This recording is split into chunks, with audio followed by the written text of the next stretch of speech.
Now we're closing the day with panels of experts that are going to address the current challenges in the market and how they're still delivering product. So Rich Monopoli is an expert on this and his colleagues, and he's going to lead us. Great. Before we get started, I just wanted to thank you and Mitch for everything you've done for the community here. This is extraordinary what we're seeing. It's so good to get together and talk about what's going on in the market here. And if you had come here 5 years ago, it'd be pretty thin.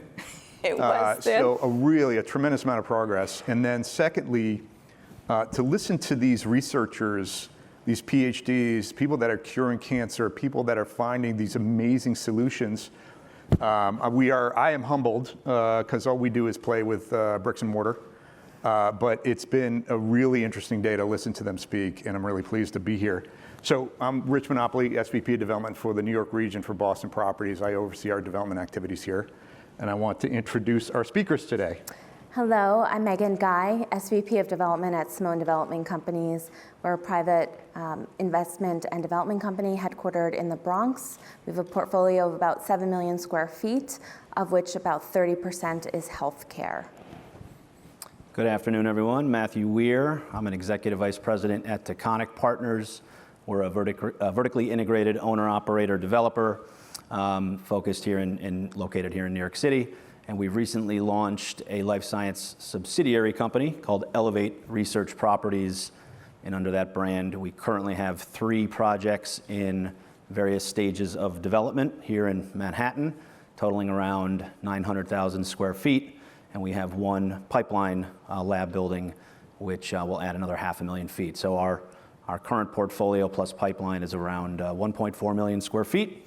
And tell you a little bit more about that as we go along. Great. I will let you know, after about 10 years in our Boston region, I moved to New York about 10 years ago, going on plus or minus.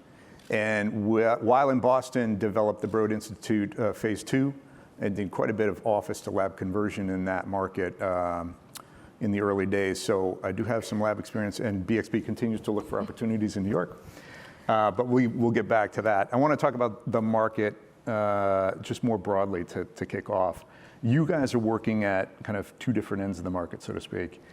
Megan, you're working on 33-acre acquisition in the Bronx, adjacent to a really world-class research institution, transit-oriented development. And Matt, you're sourcing kind of sharpshooter assets for conversion, well located in Manhattan. And those are 2 different dynamics, both from a development and cost and risk profile. Can you talk a little bit first about the 33-acre acquisition and your big moves there? Sure. So we're headquartered in the Bronx. Our campus is 1.4 million square feet on 42 acres. It's 4 buildings. We're in the process of acquiring the adjacent 33 acres from the state of New York. And that will be a ground-up development, 2 phases, the first phase being 1 million square feet of ground-up construction.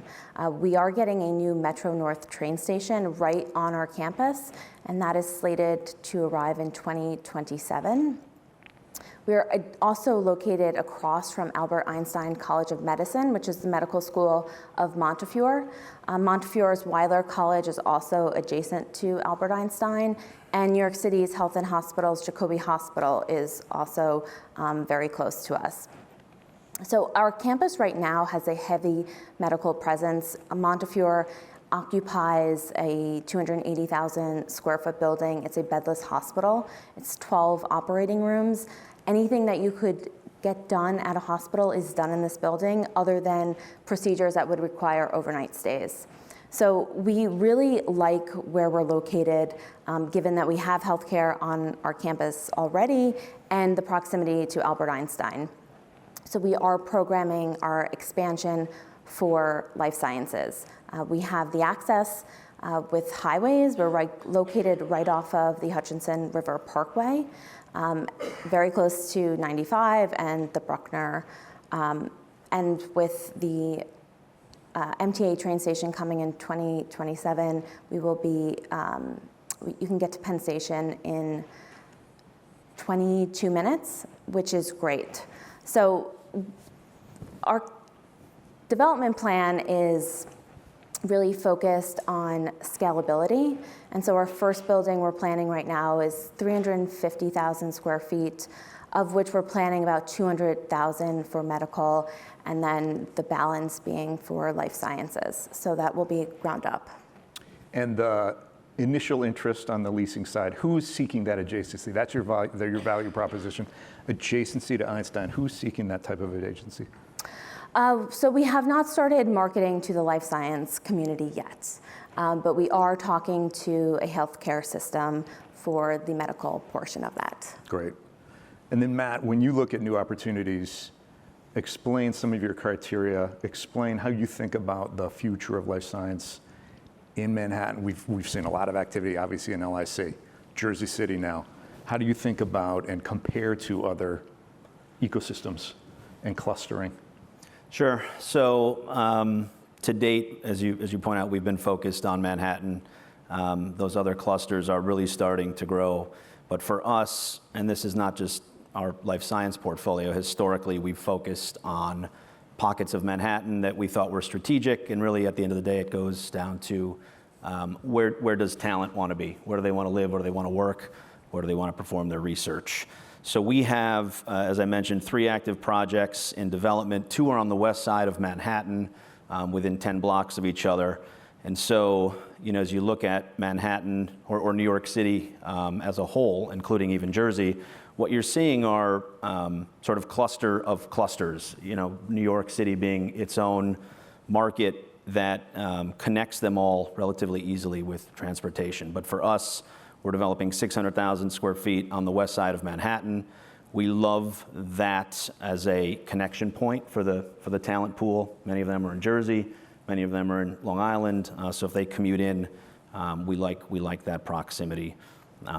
So it's like many other things. It's about where does talent want to be?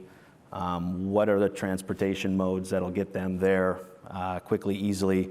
And also live, work, play environments. We've been an urban investor historically, and so another of the criteria is looking at it that way as we also take our platform even outside of New York. Where can we invest to create those live, work, play environments that Cambridge and other markets show is what the talent pool is really looking for. And we agree. We think live, work, play is key here. So our campus, we actually have a residential component. We have up to 250 residential units that are dedicated just to those working or studying on campus. That was a big piece to our development plan that we actually worked with the state to create. It's not market rate housing, but we think it's really important to have residential housing close to research. We have a hotel component, we have retail component, we have over 10 acres of open space. So really, for us, it's placemaking, right? You have Manhattan. For us, we're in the Bronx. We need to create the place and really attract both the companies, and then for them, they have to attract the talent. The prominent former CBRE broker, Steve Perper, said that scientists are people too. And they want food, and they want amenities, and they want stuff to do, and that's an important aspect of what we're trying to accomplish. In terms of clustering, there's always been a comparison to maybe Longwood Medical or Cambridge as it pertains to a principal investigator's day, where they can go from bedside at a hospital, teach a class at Harvard Medical School in Longwood, and then go back to their brand new lab space and collaborate with their partnerships. You are trying to create that. I can see it. You're trying to create that out there, which is interesting. Matt, when you think about that comparison, what's your response, and how does Manhattan respond? Yeah, I think we've talked about New York City in that same way for so long, but the truth of it is it's not feasible. There's not swaths of developable land next to the academic institutions for the most part. So New York has taken a slightly different or the pattern of development has happened slightly differently. But as I mentioned, as we look at the metro area, it's sort of a cluster of clusters unto themselves. And given that it's all readily accessible by mass transit, that's the New York flavor of the Cambridge model.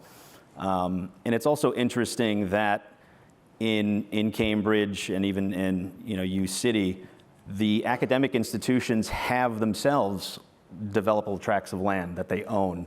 and whether they're building for themselves or even as an investment, you don't have that in New York. So one of the differentiators of this market is that the academic institutions are some of our biggest and most active commercial tenants.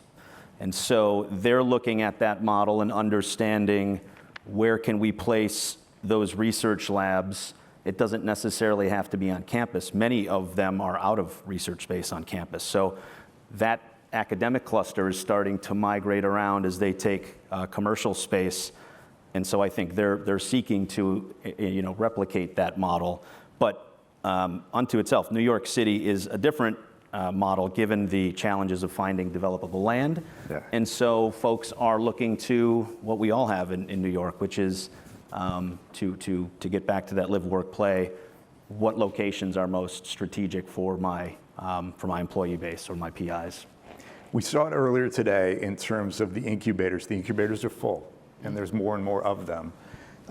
What's intriguing is the stat, and I'm going to quote an old stat, but for every dollar of NIH funding, Massachusetts gets $2.50 of venture capital funding. There's a multiple there. New York, and we talked about it, kind of pregame, was 8 cents, and now it's up to 30, probably 35 cents. It's growing. It's getting there. And I think that's an important aspect of what we're seeing is like we're at the beginning of something long-term and very special here. How are you seeing leasing activity in the marketplace? I know you're not in the market yet, but how is your absorption going this particular year? Yeah, and I think just to hit on that fundamental that you touched on, VC growth, the Partnership for New York puts out a report, and they were the first to identify that the metric was at 6 cents. I forget if it was 8 or 10 years ago, but it's tripled, or even the latest stat might even be significantly higher than that. But they identified several fundamentals that were lacking outside of just building lab space. And if you look at the improvements that this market has seen in those other fundamental areas, including the presence of at-risk capital, venture capital, more entrepreneurial leadership within our academic institutions who are spinning out or creating commercialization as opposed to just performing that research in the academic setting. So I think across the board, the fundamentals are up. And so to that end, we're seeing a significantly improved leasing market. So right now we have, and we're trading paper at our Hudson Research Center property that would essentially complete that development. And we're in pre-lease negotiations for about 25% of our other West Side property, which is West End Labs.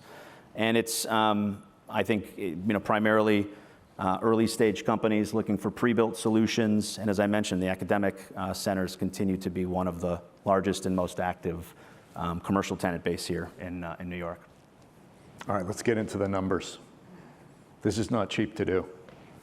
What for a core and shell, lab-ready core and shell, in your current pricing scenario, what are you looking at? So we are still very much in concept design. So we are not pricing off of any developed plans, but we are budgeting $600 for core and shell alone. And then we are assuming that we will build out one floor of lab-ready space, and we're using $450 for the build out of lab space. Okay, sounds about right. Matt, on a conversion, and if you could break it down a little bit, what is that fundamental infrastructure element on a conversion to get over the hump?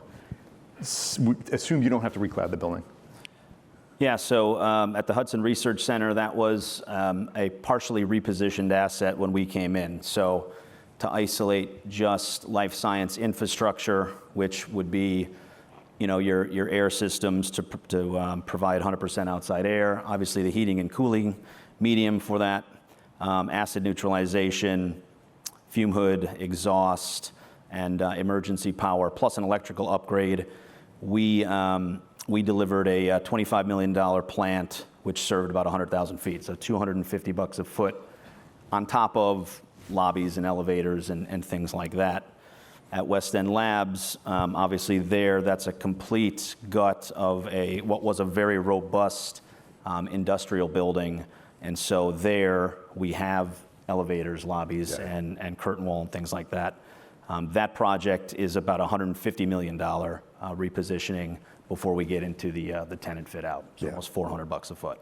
With that, it's almost as though you're delivering a new core, effectively. 100%, And a brand yeah. novel. Yeah, we were very strategic about it. We removed the old egress stairs, we moved them center core to have a very efficient building, again, to be able to deliver big spaces to the bigger mature tenants, and also to be able to divide up floors, do pre-build program for the early stage companies. So yeah, that's a fully loaded number to really rework, again, what was a very powerful and robust shell. We put in all the infrastructure day one, and as well as those typical commercial core elements. And we're in a very, very difficult environment in terms of construction pricing, volatility, escalation, supply chain issues.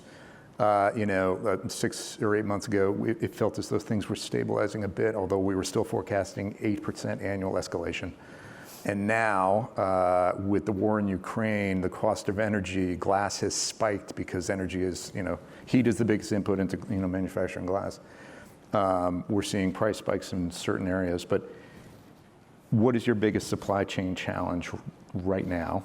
And then how are you working to ameliorate that? Right now, our biggest supply chain issue is still HVAC. Yep. We are under construction on a repositioning of healthcare, retail to healthcare. We placed the order last January. Our new ship date or updated ship date is November 18th, and our fingers are crossed. We in-house CM, so that helps that we are constantly talking to our subs and we have good relationships. So that's how we try to really stay on top of things and place the orders as soon as possible, right? We don't need a full set of drawings from the architect. We can go off of SDs or DDs. And Really early pre-purchase. Yeah. And Matt? So as we sit here today, we're very fortunate. We commenced the construction of West End Labs in March of 2021.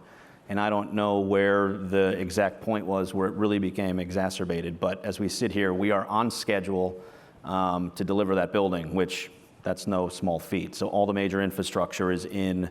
But our pain points now as we're delivering interior fit outs or pre-built labs is lab casework and fume hoods. We're in a bit of a boom industry as through the pandemic, life sciences has continued to grow and to snowball. And so given that there's limited producers of casework, their orders are up, and that's a primary lead time concern. Office furniture continues to be one of those things that is a pain point, in this case, across multiple industries. And then we were talking about it the other day, same thing, even the HVAC units serving the interior, all of the main infrastructure is already in, but that continues to be a challenge. Electrical panels has popped up as a 50 or 60 week issue. That one sort of, at least to my purview, came out of nowhere. And then, anything with a brain, anything with a computer chip, anything with a control element, lighting packages and the like continue to be a challenge. So it's same thing. We're overcoming this by making those purchases much earlier in the design schedule compared to the historical approach. We're also seeing fire alarm. I don't know if you've seen that. That's been one we're 2 to 4 months out for that, and that usually has never been an issue for us. Yeah, the devices are. So yeah, everything's an issue right now. Everything's an issue. We just got our most recent novel offer from a purveyor to pay a premium to cut times down probably by half. It was their version of Clear.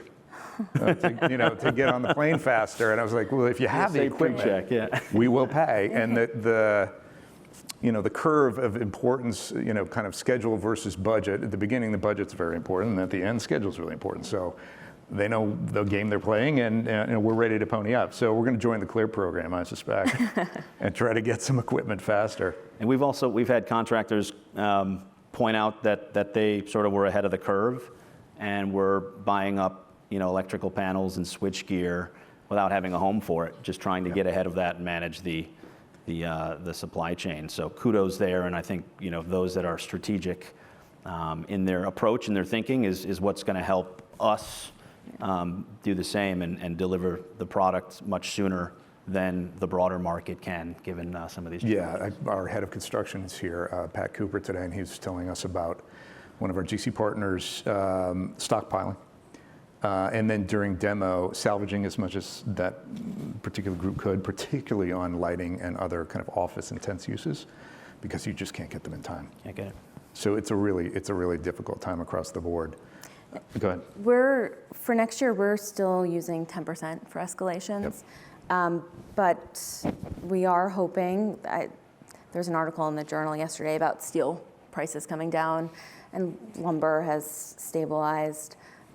So we are hoping with the housing market, the residential housing market, the slowdown, that will help the prices for commercial construction. Yeah, there's no doubt that the Fed and the rate movement has not worked its way through the system yet, and that is coming. We're thinking spring. Yeah, I think that feels about right. Second quarter, I was going to say. Yeah. I won't give you my dire economic forecast for 23, but that's a different conference. That's a totally different conference. Let's talk about sustainability. And it's been known for a while that these lab buildings, because they have to move so much air, you have to heat and cool so much air to keep the lab spaces safe, that they are generally energy hogs. And Local Law 97 in our community is a tricky thing to work through, get around, prepare for. So I know we had spoken about this beforehand, but in your repositionings, in your conversions, et cetera, how are you managing the Local Law 97 exposure? Yeah, so that's been top of mind for us going back even several years, but specific to the lab projects, and I think JB&B is on next. But we gave them a mandate that we did not want to be behind on that. We wanted to, in fact, be ahead of it. So recently at the Hudson Research Center, we've installed the largest commercial air source heat pump plant, that was a mouthful, in the city. So it's serving 100,000 feet, fully electrified system, no fossil fuel involvement. And then the other component, in addition to the electrification and efficient systems, is energy recovery. So we're capturing energy off of the general exhaust, obviously not the fume hood exhaust, but we're recapturing that energy, given that, again, 6 times an hour, you're having to bring fresh air into the space. So there, the primary strategy is, again, electric, remove or eliminate fossil fuels, deliver new efficient systems, and then energy recovery. And the approach was the same at West End Labs. We wanted to build a best-in-class product that would, in terms of its modeling, outperform the new Local Law 97 initiative, and it followed many of the same principles. There we're actually achieving a LEED Gold status. So we have Fitwell and other components, but sustainability, notwithstanding that this is a property type that is a heavy energy user, and rightfully so, we're not banking on the folks responsible for that program to acknowledge that they need a lot of energy. That's how you create safety in the lab. And so our opinion would be that there should be exceptions to that, but we're not banking on that. We are designing systems that achieve the goals of the Local Law. So you have no penalties forecasted for 25 or 30. I'm going to ask Anthony that on the next panel, but that's what all of our energy modeling shows. So yeah, we've been able to get in with the goals of the program. And you're designing to a kind of a LEED level of what in your LEED new silver. construction? We are planning all electric HVAC mechanical system, and we have. Matt does not have this problem, but we have a parking problem. We have to provide parking. Yeah. So for us now, we have to understand how many electric vehicle charging stations that we should provide for. And we're seeing it's being suggested or recommended up to 50% of the parking spaces. In our phase 1, so 1 million square feet, we're permitted up to 2,000 parking spaces. So that's just over, for the uses, it's just over a 2 per 1,000 ratio. But we see what California's doing with their laws, and we assume that's going to work its way east. So even if there are not a lot of EV vehicles on the road now, or in the Bronx, it's coming. It's coming, Yep. and so we have to plan for that. What's your total parking ratio? I think it's a 2.17. We're looking for life sciences parking about 1 per 1,000. And you have the benefit of the new train stop coming. Correct. So again, that's a planning thing. We don't want to build a parking garage that's too big initially and then have a really successful train station. Can we nerd out on parking garages for a moment? Sure. I talk about parking every day of my life. Steel or precast? So initially we were planning steel within the building, and the cost is just really, really high. What was happening was the efficiency, you really lose efficiency when you put it in the building. So the cost per space, we were looking at between 60 and 70,000 per space. And That's almost a below grade cost. Right. Yeah. So then at that point, you might as well go below grade. We are in a floodplain, a 100-year floodplain. So now we're back to precast. But we want to keep a walkable campus, so it's a balancing act. So the parking's a challenge. Absolutely. Some aspects, you're doing new construction. Matt, you've done a lot.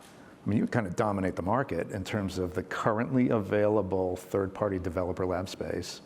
The whole market is on the order of 3 million square feet, and you control and have put in place 900 of it, right? In development, 900, and right now operational, we've got about 150,000 square feet of tenancy in place, and that number will grow significantly over the next 12 months as West End Labs opens. So with the 3.5 minutes we have left, we've always said, and BXP, we learned our lessons early, that the operations of these specialty spaces is mission critical, obviously. If there is a vivarium or a freezer that goes down and your PI loses 5, 7, 10 years of research, it's extraordinarily bad. So what are the lessons learned from your perspective on the operational side, and how'd you get there? Yeah. So one asset type and investment thesis that we have in our track record is data centers, telecoms. So back in the late 90s, early 2000s, Taconic owned and operated several million feet of mission-critical data centers. And the ideas or the principles are still the same, as we can all appreciate. If your internet goes down for 30 seconds, that can be catastrophic. And by the way, in the couple of decades that have passed, that calculus is even more so. So we have built a team, even going back to that franchise, that understands how to build and manage those systems, because it is mission critical and it is crucial. And obviously we have scale, but we are building this Elevate Research brand. And so the discussions I have every day with our operations folks is we have to prove it every single day. We're building a team, we're building a brand, and you're right, it's bad. One misstep, one mismanaged system, one cut corner with respect to the infrastructure that then shows or manifests as an operational limitation is not how you build your brand in this particular business. So that is something we're absolutely focused on. And again, we have some experience to draw upon when it comes to mission critical operations. And this is certainly how we're thinking and approaching our research franchise. And Megan, your company has a lot of exposure to medical office, even, hospital exposure on top of that. So you live in that world. Yes. Right? Yes. So it's a small jump for you. Right. It's a natural progression in terms of where we're going. We work with all of the major healthcare institutions in the city. So we're excited.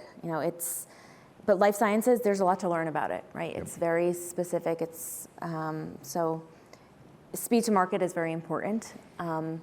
But we think it's worth doing it right. And so if that means taking a step back and, there's a 6-month design delay, we'll take that because we want to deliver the right product and make sure we're doing it right. That's great. Will you come back in 5 years and explain to us how the 33 Yes, acres and I went? hope to come back next year and actually have plans and real numbers to share. I love it. Thank you both for your time. Really exciting. Yeah, thank you all. Thank you. Thanks, everyone.